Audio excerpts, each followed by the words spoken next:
Oliver Tomajko and Pete Ingram for round number 4. Oliver's been killing it this year. If I'm not mistaken, he's already qualified for the Players' Championship after a Season 1 stint, right? Yep, had a great Season 1. We'll be seeing him in Roanoke later this year. Peter Ingram, currently in 8th on the Season 2 leaderboard. He's looking to move up a couple slots and try to clinch his own spot. Yeah, we kind of have dual leaderboards at the moment because we have the overall. That's where you're seeing Pete Ingram at 26 and Oliver at number 3. But in the Season 2 leaderboard, we're also going to end up giving invites to the Players' Championship based on how you do in the back half of this year, as well as those at-large bids. So we're kind of focusing on the yearly leaderboard just to showcase the players who have been at it all year, performing well all year. Absolutely. And these two players definitely are doing that. See some London mulliganing happening. Not a fan. Not a fan.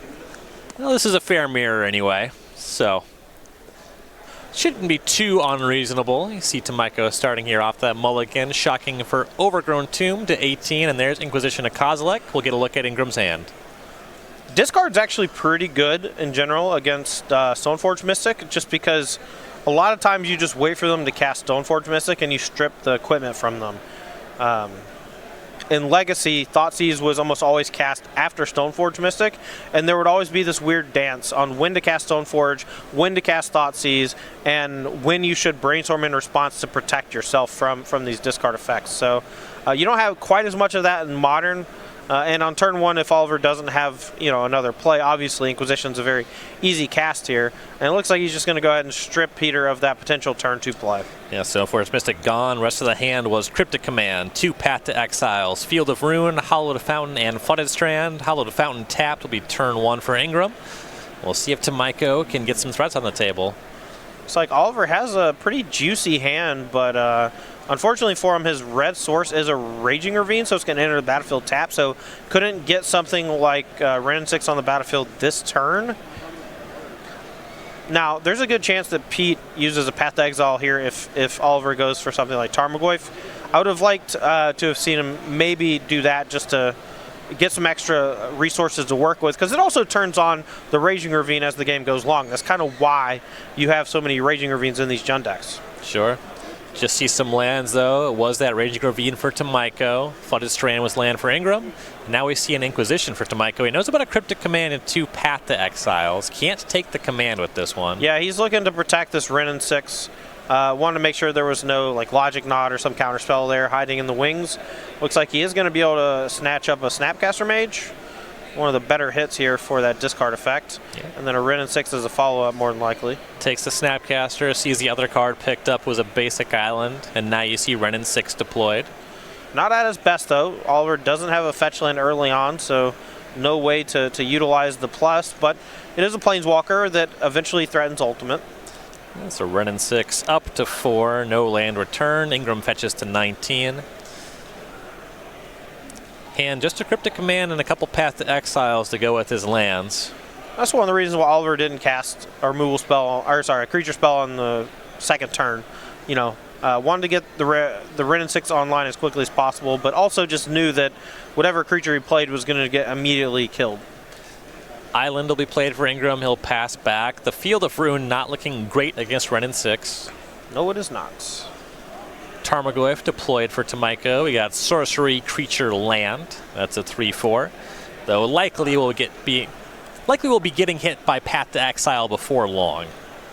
Yeah, the Path is fine here for Oliver too, just because he gets that extra mana to be able to cast stuff like Bloodbraid Elf or potentially activating the Raging Ravine.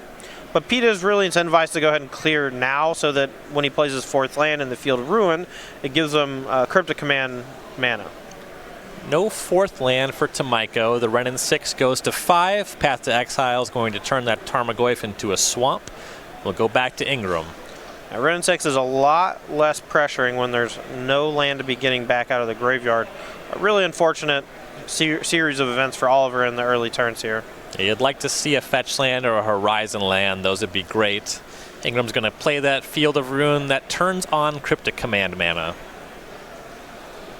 We'll see what Tomajko can do. He can keep plussing the Renin 6. That's going to force action on the Cryptic Command inevitably. But you want to get some more stuff going. And here's a Bloodbraid Elf. That's not a bad one. The Cascade is Tarmogoyf as well. It's a pretty good hit. Now, if I'm Pete, you got a couple options here. I don't mind a counter bounce the Renin 6. You don't have a whole lot of ways to get Renin 6 off the battlefield, and that'll at least slow down the ultimate for a few turns. And you can afford to take a hit from the Bloodbraid Elf and just deal with it on a future turn with your Path to Exile. And that was the play. Counter the Tarmogoyf, bounce the Renin 6. Bloodbraid Elf does come across. Ingram to 16. Tapping a 2. He picked up another Stoneforge Mystic. This one's going to be good. Goes and gets a Manriki Gusari. The Mirror Breaker. Gonna be Batterskull. That's a nice one. 2 mana, 1/2 that fetches up a Baneslayer Angel even if it dies. As long as Pete has a follow-up land in the next turn or two. But he also just has a removal self right now for the Bloodbraid Elf. And the Batterskull Germ token just represents a lot of pressure on Tomajko over the course of the game if he doesn't find a way to destroy the artifact proper. It's no 5th land played for Ingram. We'll go back to Tomajko. Starts his turn by attacking with Bloodbraid Elf. That connects. Ingram to 13. Tomajko thinking about redeploying that Renin 6. Yeah, that's going to tap his red mana here. That's going to let Ingram actually... well, it's going to let him Spell Snare, which is nice, but... Okay, Abrupt Decay was the last card that I was unsure of from Tomajko. I thought it might have been an Assassin's Trophy, which would have gave Pete that extra land. All right, so Abrupt Decay takes care of the Mystic. Spell Snare takes care of the Renin 6. Ingram drew a land for turn. Could deploy Batterskull here. Yeah, it wouldn't surprise me to just see him slam it. Get that 4/4 lifelinking Germ on the battlefield. Even if Tomajko has an answer, he's still just going to go to 10 from the attack because he can't kill the Germ and attack with the Raging Ravine. So his life total is relatively protected at the moment. What he doesn't know is that Tomajko does have 2 copies of Lightning Bolt in hand, so he is kind of sitting 6 points lower than what he is on the table. Ingram will play Island as land number 5 and passes. You do have to be concerned about the Batterskull being destroyed if you don't have 3 to leave up. We know about a Path to Exile in Ingram's hands, so he has some play without it. I mean, that's fair. I just think that, you know, you need 3 more lands to be able to cast the Batterskull and protect it. Just doesn't seem feasible with how the game's really progressing. But, you know, I'm fine being wrong here.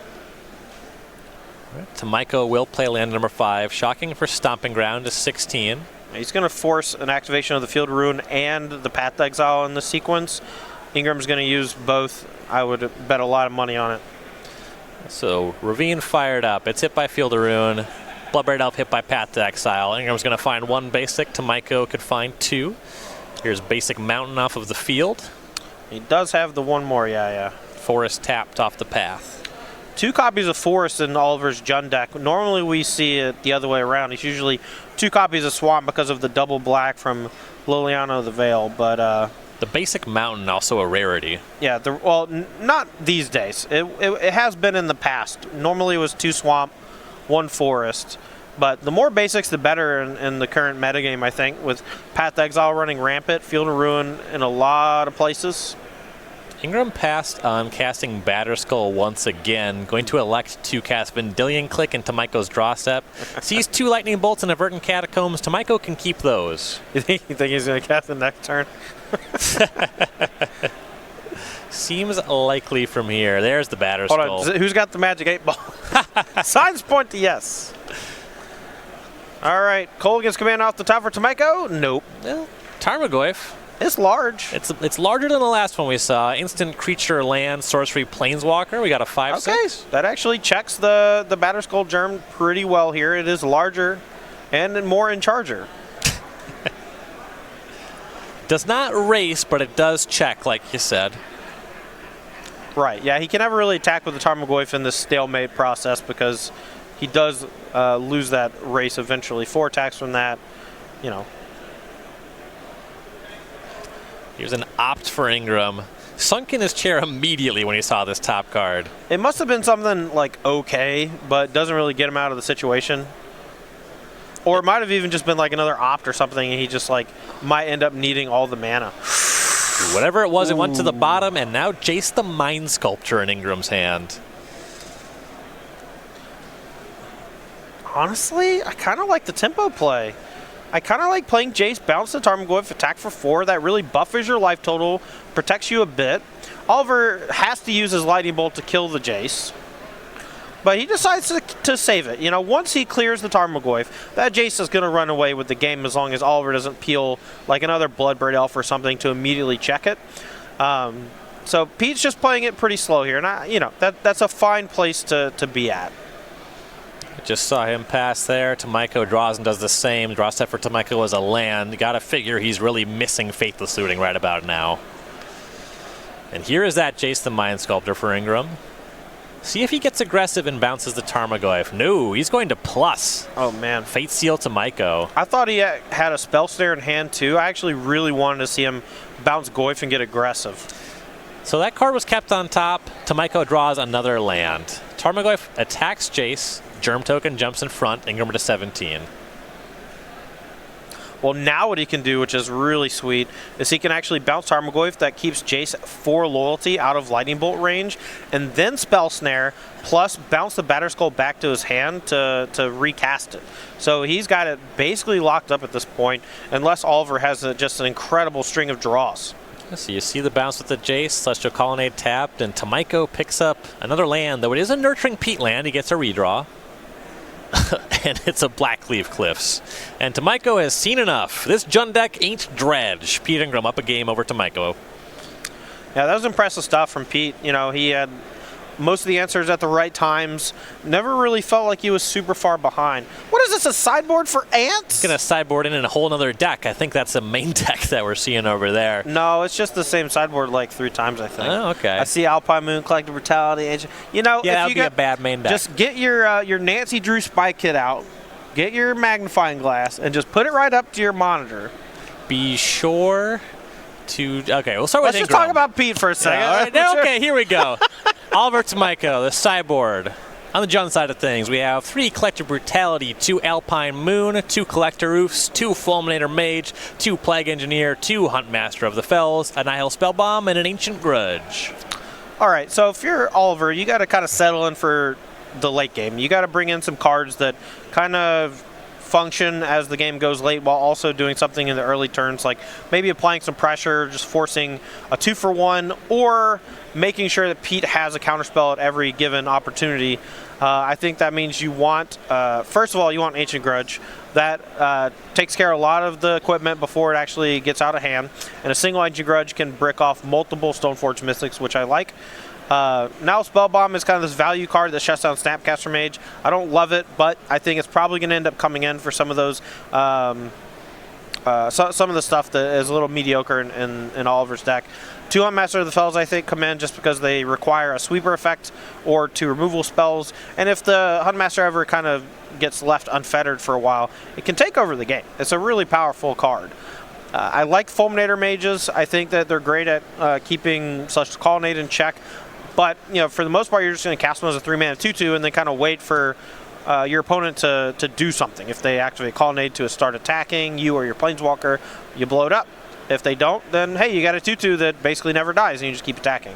I don't really like any of the other cards out of the sideboard. Collective Brutality can be a discard spell, but that also takes care of Stoneforge Mystic. And I think it'll probably come in here, but I don't love it. All right, the sideboard for Ingram, 2 Surgical Extraction, 2 Ceremonious Rejection, 2 Timely Reinforcements, 2 Celestial Purge, 2 Gideon, Ally of Zendikar, a Disdainful Stroke, another Batterskull, another Vendilion Click, a Disenchant, and a Supreme Verdict. All right, go one by one. Supreme Verdict comes in. It's a great way to clean up Bloodbraid Elf and the creature it finds. It's not too good against all the Planeswalkers. Wrenn and 6 kind of throws a wrench into the game plan here. I like the extra Batterskull as insulation against a Disenchant effect. The Vendilion Click is a kind of a flashy way to steal a Bloodbraid Elf from your opponent before it comes down, while also letting you pressure some Planeswalkers, but it does have 1 toughness, so Wrenn and 6 can be a little annoying. The Gideon Alive Zendikar gives you a bit of play as the game goes long, makes it so that spot removal from Oliver is not always going to get the job done. And if he doesn't actually apply pressure on the battlefield, Gideon just kind of runs away with the game. Celestial Purge is a great answer to both Ren and 6 and Liliana the Veil. Timing reinforcements can buy you a lot of time. Wouldn't hate to see those. And if I'm Peter, I'm just trying to get a lot of the counterspells out of my deck. I think the 2-mana counterspells like Mana Leak or whatever are generally pretty bad because your opponent can usually just invalidate it in some way or another with a discard spell. Yeah, that's basically all I got. Players in the feature match area this weekend sitting in ordinary chairs for ordinary people. However, you at home could be lounging in style in a Karnox chair. Gets 10% off at checkout when you visit karnox.com/SCG. We usually have these chairs on the road, though the truck's kind of been around the whole country the last month, so we do not have them, unfortunately, this weekend. I'm mad about it. Same. I'm actually mad. I actually applied for a sponsorship from them, too. Didn't hear back. Yikes. I'm mad about it. Players underway for game number 2. Tomajko leading on a I got to apply some pressure to him, okay? Do you? Okay, maybe not. Take a look at Ingram's hand. Field of Rune, Island, Celestial Colonnade. Second, Field of Rune, Spell Snare, Snapcaster Mage, and Vendilion Click. All right, this hand is a bit hard to piece together exactly what you should be taking. Snapcaster is almost always the easy pick because it kind of doubles as your best card, but Vendilion Click kind of represents a weird threat, and Oliver here does decide to take the Vendilion Click, which, you know, could mean a lot of things about his hand. Maybe specifically that he doesn't have a lot of removal. Could also mean that he either has a lot of 2-mana spells or doesn't have any, leaving that Spell Snare in hand. You see another Thoughtseize on turn number 2, facing down that Island from Ingram, and you see Dismember picked up. Let's put Tomajko down to 16, and now he'll take the Snapcaster Mage. So just a removal spell and a situational counter spell. Raging Ravine is the second land for Tomajko. Colonnade for Ingram. Spell Snare is usually pretty good against the Jund decks, though. They have a high potency of powerful 2-drops. Adding Rin and 6 to the mix only makes Spell Snare that much more important. But here Oliver knows about it, so he can kind of play around it as much as one could play around a 2-mana or 1-mana counter spell for your 2-mana spell. See Tomajko fetching to 15 off of Verdant Catacombs. I've spotted a Fulminator Mage in hand. That one's pretty inviting. Yeah, I wouldn't mind going ahead and blowing up that Colonnade, restricting the white mana from Ingram, kind of forcing his hand on using a Field of Ruin early on to get access to white mana back. Unless, of course, he just draws a white mana source himself. But would also not be surprised to just see him not pop it and just start attacking for 2 and just force Pete to deal with it in some way at some point. Yeah, Swamp is the find. Fulminator Mage Go is the play. Like, it's always going to be able to blow up the Colonnade. And with Pete just saying draw go, land, you know, very little reason to blow the Fulminator Mage early on. Ingram will play one of those Fields of Rune as land number 3.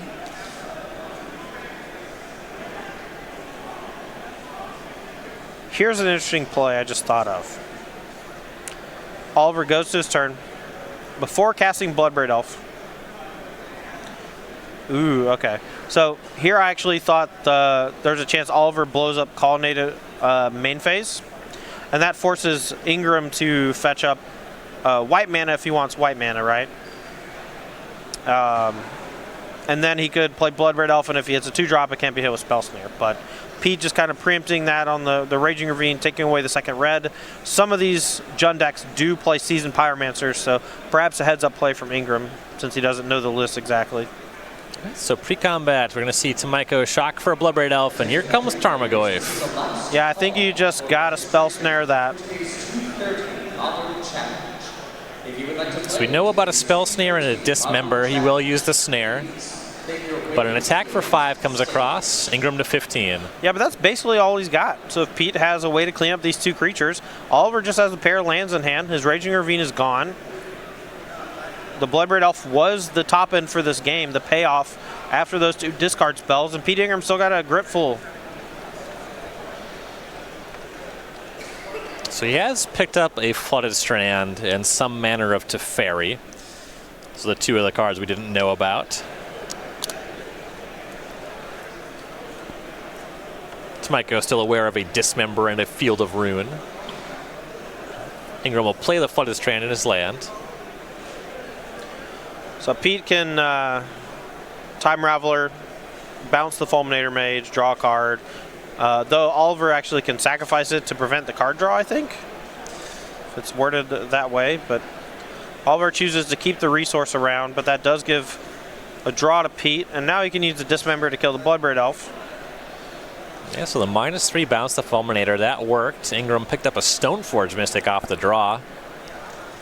But Oliver did find a check for it with that Ancient Grudge, but that reactive card is not really what he wants in this spot. Something like Kolaghan's Command could be great because it deals with the equipment while getting back your Bloodbraid Elf, but the Ancient Grudge itself is not so good at the moment. Tomajko points the Bloodbraid Elf at the Teferi. Ingram will fetch and dismember that. So he'll go to 10, but Teferi will stick around. And Fulminator Mage recast, tapped Blackleaf Cliffs, and we'll go to Ingram. Stoneforge Mystic here, in conjunction with the Teferi Time Raveler, could be a bit annoying. The timing is going to be off for Tomajko with that Ancient Grudge in order to stifle the value gained from the equipment. Teferi to 2. Ingram's going to cast Stoneforge Mystic. Drum up an equipment here. It'll be Batterskull.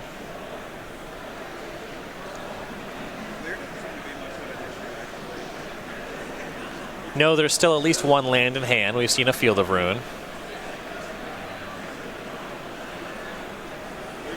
He's going to play Flooded Strand instead, though. I'm kind of curious to see if there's a block coming here from the Stoneforge Mystic. I'm thinking he's just going to let the Teferi die, because then he can start activating the Stoneforge Mystic to put in the Batterskull and still protect it with the bounce effect. Well, not going to block with Stoneforge Mystic, I don't think, but he will cast a Snapcaster Mage to defend the Teferi. Ooh, nice. Yeah, and he targets Spell Snare to protect from a 2-drop here. And he's going to offer the trade, Snapcaster for Fulminator Mage, and put Oliver to the test.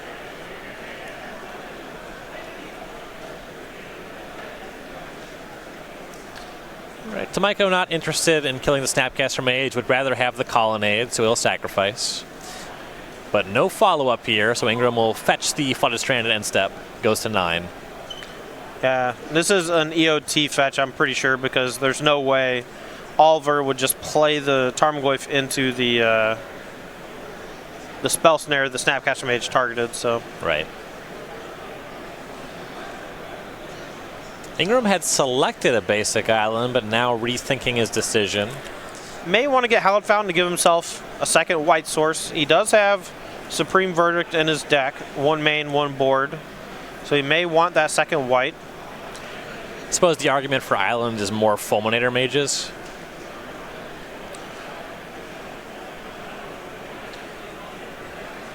All right, well now Pete gets to basically flash in a Batterskull next turn with a Teferi as protection, so not a whole lot can go wrong for him here. Shields are down for Oliver. Teferi to 3. Snapcaster Mage knocks Tomajko to 11. Field of Ruin is land number 5 for Ingram. Would honestly kind of love if Pete blew up the red source again to kind of stifle a potential Seasoned Pyromancer. We know it's not in the list, but it could always be a double red spell. You see him passing and effects on draw step. Goes for Overgrown Tomb. Okay. So takes off double green. Sure. But Forest does replace it. He's seen the basic mountain. Okay. So I suppose you're just okay. using the Field of Ruin. That makes sense.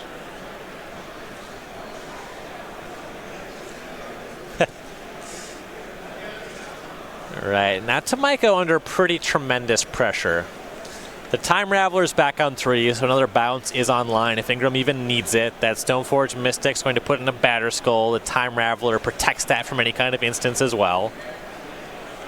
Well, Tomajko has a Tarmogoyf and a Nurturing Peatland. He's going to go ahead and lead off here by cracking the Peatland to draw a card. Finds a second Tarmogoyf. Deploying both these this turn, not so bad. Yeah, Tarmogoyf number 1 deployed. Tarmogoyf number 2 to join. So we've seen land, instant, sorcery, creature, I believe, to this point. Yeah, no Planeswalker yet in the grave, no artifact or enchantment in the grave, and no tribal. As weird as that may sound. Batterskull is going to show up end step. It's a little bit smaller than the Tarmogoyfs. Yeah, Teferi can bounce one of the Tarmogoyfs, but it does grow the other one to a 5/6. But it does also let Pete see another card. What Pete can also do is just spend 5 mana, equip the Batterskull to the Snapcaster Mage and start chunking in for 6. But that's going to leave him vulnerable to Artifact Destruction spell from Tomajko. I believe the hand for Ingram is Prismatic Vista Snapcaster Mage. Snapcaster is a nice one. He'll play Vista as the land for turn. That is noticeably the 6th mana source, so he can go Snap Dismember plus bounce the Batterskull if he so chooses. Teferi goes up to 4, and he'll pass. Back over to Tomajko. It's been sitting on that Ancient Grudge for a little while. At this point, though, the Batterskull can just be returned to Ingram's hand in response. Yeah, and with the Teferi Time Raveler on the battlefield, he also just can't play it at instant speed. So as long as Ingram doesn't move to a main phase without 3 mana, his Batterskull should be relatively well protected here. Running 6 is where Tomajko will start, nurturing Peatland, currently the top card of the graveyard. There's a Raging Ravine hanging out in the graveyard as well. That is a good bait. But unfortunately for him, though, the bait is just a Spell Snare on Snapcaster Mage, and that leaves 3 mana up for the Germ token. Puts a Planeswalker into the graveyard. The Ghosts are now 5/6. Pete is at 9, but he can always block with the Germ token, gain the 4 life, and then bounce the Batterskull later. You even get a double block with Germ Snapcaster Mage, and you just actually get to trade with Tarmogoyf. Yeah, that's a nice. And also there's no a threat of a removal spell mid-combat to break that up because of the Time Raveler. And this is where you're really seeing the power of Stoneforge Mystic. Tomajko has the Ancient Grudge in hand, right? Yeah. But the cards in the Stoneforge Mystic deck are putting Tomajko in kind of a squeeze. Right, so Oliver here, if he wanted to, he could actually main phase Ancient Grudge on the Batterskull, force Ingram to bounce the Germ, or bounce the Batterskull, and then chunk in for 10 damage, and that would force at least 1 chump block from Pete and kind of maybe slow down his side of the battlefield and still leave Oliver with a potential flashback of Ancient Grudge. So I don't know if he has a good way out, but that might have been able to be the start of a way out. So you saw no attacks and an end step fetch for Ingram down to 8. Well, now Ingram has the ability to Time Raveler bounce either the Snapcaster Mage or the opposing Tarmogoyf. Or a Stoneforge Mystic. There was the second Batterskull on the sideboard, so he could set up to get that one online. Yeah, bounces his own Stoneforge Mystic, picks that up, draws a card. I think the draw step for turn and off the Teferi were lands. Here's Stoneforge Mystic redeployed. I'm curious if he's going to go get another Batterskull. Could find Sword of Feast and Famine. There it is. That's a nice one. Hooks up the Germ. No threat of anything happening because of the Teferi. Yeah, it also makes him discard a card. I believe he has a land to pitch still. But he's going to take 6. Ingram's going to gain 6. Untap all his lands. Force Oliver to discard. And now he still has access to bouncing the Batterskull in response to the Ancient Grudge. And there's been some chip damage from various lands, that sort of thing. So Tomajko is going to 5 off of this. Yeah, now he's basically forced to Ancient Grudge the Sword of Feast and Famine because it makes this creature virtually unblockable. But there's not a whole lot of ways out here for Tomajko now. And another land was Tomajko's draw step, so it's Ancient Grudge land.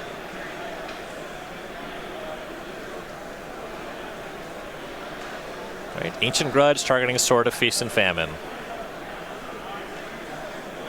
That action's forced, though it does resolve. Yeah, but you have to feel comfortable if you're in Pete's seat. Now with the Time Raveler, he can just start moving the Germ over if he wants to Snapcaster Mage or whatever, but okay. Or Path to Exile on one Tarmogoyf, and the Alpha Strike does just end the game. So Peter Ingram, a quick 2-0